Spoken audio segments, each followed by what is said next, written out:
Hey there, once again, it's Flobo Boyce, and this is a show I like to call Flobo Saw It on Netflix. For those of you who don't know, I tend to dabble in the Netflix art, probably less than the average person, but when I do, I want to make sure I see premium content that I love so much so I can share with each and every single one of you guys. And this series, is one that's creatively made for our Patreon subscribers, but those on the YouTube platform will get that with a little bit of a delay. So if you want to see these episodes right when they release, make sure you hit me up on Patreon, patreon.com/FloboBoys. Now, it was a Thursday night. Actually, no, it was a Tuesday night while I was waiting to go on another show that I'm a part of. I won't mention here, where I was a guest, and that show canceled. And I said to myself, well, I have an hour to myself before another call. What do I do? I want to watch something short. I want to watch something that's informative and fun.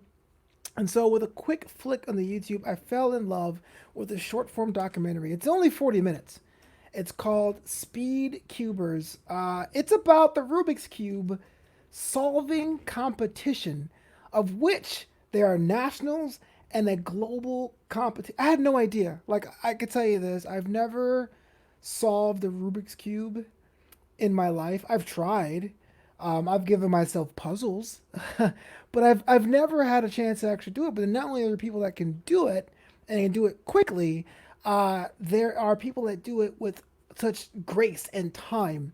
And it actually was discussed in the film itself that it's about looking at patterns and algorithms even before you start. Like, they pick up the cube and they inspect it, and then they get to work on it. So imagine this whole backdrop of globally renowned Rubik's cubers coming together and breaking records in 3x3s with three on each side, 505, 7.7.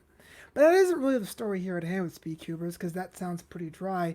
But in a short runtime of about 39 minutes, this documentary subject takes a look at two former world champions about that. And it's funny because there's this weird, like, not weird, but interesting international connection. The old steward, the old dog, Felix Zemdeg, someone who's won the championships a couple times, trying to reestablish his legacy. You're seeing him work through his age, and I use that term loosely because the guy is like in his early 20s, it seems. You know, he's an Australian guy. He's young. I mean, he's young, full of life, has a dope accent, still trying to grasp on to that glory, because there's a time in the world, in the sport, where he was number one. He was associated with excellence. And on the other hand, you have the rising story of Max Park, who was this American whiz kid, 17 years old at the time of filming, on the autistic spectrum, but finds his own solace in this game. And I was kind of afraid going into it. I said to myself, "Oh, I've seen this story a bunch of times. The old guard Felix will be evil, and the young Max will be innocent, and we'll have a battle, and there'll be a fight, and they'll the bad guy will spit the ground and push everyone around." But I was pleasantly surprised. The documentary wisely focuses more on Max's story because it's so unique. Here was somebody that had stunted developmental growth in his social skills, and found a pathway through solving these Rubik's cubes to become a more complete, or more quote unquote normal person. Because really, what is normal? And seeing his parents just saying, like, almost from a logical level, like I never saw love from a logical level. Like, we love our son, we want him to develop. This is going to teach him the stages of life in this microcosm. We can't teach him grand things of love and friendship and disappointment and failure, but through the sport, I guess I can call it a sport now, right? Through this sport, we're going to take them on this journey and show him how life can be in this speed game. And I'm saying these guys saw Rubik's cubes. It's pretty fast. Like, it's like we're talking 8 seconds to solve a cube is considered a not that good of a time. Like, it is ridiculous. And it kind of reminds me of a Jerry Seinfeld bit about the Olympics. You know, imagine if you train your whole life for the 100-meter dash and you're just 1 second off the blocks too late. That is your entire legacy right there. It's like, oh, game over. I won't spoil it for you. I do think you should check it out. But one thing I really liked it was the subversion of the tropes because you thought it was going to be this giant drag out fist fight in the back alleyways of all Rubik's cubedom. But it turns out that Felix and Max have like there's a friendly rivalry, but emphasis on the friendly. It's like Felix, deep down he's a competitor. He wants to win. He's happy for Max when he breaks some records in some competitions, but deep down he's like, I really want my space. And Max just wants to be a part of, want to be accepted, wants to win all the time because he's good at it. When he loses, he takes it exceptionally hard, but not any harder than anyone else would if they dedicated their life to something. But because of that, there is this like connection that's like way, way more deeper than just being like, you're my opponent. Much like very very sports films, the documentary takes a look at the civilians, those who are not these two men, and ask them, who do you think is going to win the world competition? And it's pretty much split in the middle. In fact, I thought at first it was going to be a documentary just about Felix because that's how dominant it seemed. But then, just as equal as Felix had love, Max had love too. Supporters of watching him and trying to make his way in this Rubik's Cube world. Both of them were former champions in years prior. This subject takes a look at the 2019 World Championships, which were in Melbourne, Australia. And when I say World Championships, I mean actually world. I'm not saying the World Series being contested by two baseball teams in the United States. I'm talking about like there were competitors from the Philippines, competitors from France. It's a big deal, and I just blew my mind. Like I had no idea. A Rubik's cube is something I would see every so often at a Spencer Gifts or Toys R Us. Do those stores even open anymore? I have no idea.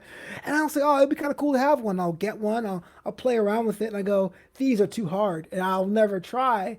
But there's kids who show up to these things with like cubes in their bags and practice cubes, and it's surreal. And so if you're looking for something to watch that's super quick, something that you enjoy, a wholesome documentary, but still has that like edge of sport, or that suspense of edgy action. Who's going to win this round?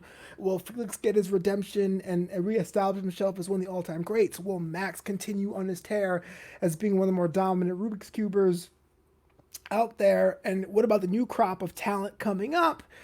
It's short, it's sweet. I recommend it. You check it out. It's on Netflix. Even though I try to focus on our Netflix originals, and this one is too, check it out as soon as you can because we don't know what content's going to stay on the network and what content's not. Speed Cubers, I recommend it. Just some little bit of facts here. I'm here on IMDb. And the reviews are pretty good about this. 7.5 out of 10. Other people are saying it was warm, light-hearted. It was warm, and they enjoyed it too.